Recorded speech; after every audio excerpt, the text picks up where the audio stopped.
நீங்க என்னதான் வெளியே சிரித்தாலும் தனிமையில் இருக்கும்போதுதான் தோன்றும் உங்கள் கண்ணீரை துடைக்க உங்கள் கைகள் மட்டுமே உங்களிடம் இருக்கிறது என்று.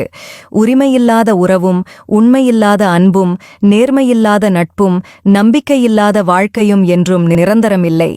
வலி கொண்ட இதயங்கள் எப்போதும் மொழிகளால் அல்ல, மௌனங்களையே பதிலாய் தரும். கோபமும் அழுகையும் உங்களுக்கு சற்றுன்னு வருகிறது என்றால் உங்கள் மனம் பலகாரமாக தனமாகி கிடக்கிறது என்று அர்த்தம்.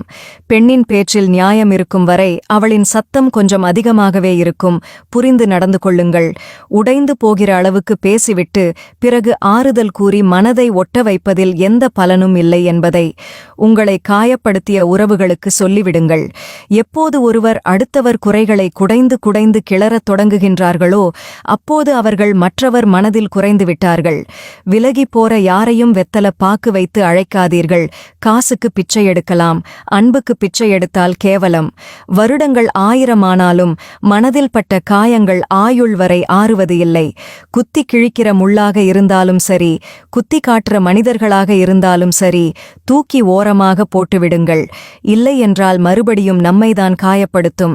எவ்வளவுதான் அழுது தீர்த்தாலும் சில வலிகள், சில காயங்கள் மனதை விட்டு மறைந்து போவதில்லை. போலி உறவுகள் வதந்திகளை நம்புவார்கள். உண்மையான உறவுகள் உன்னை மட்டும் நம்புவார்கள்.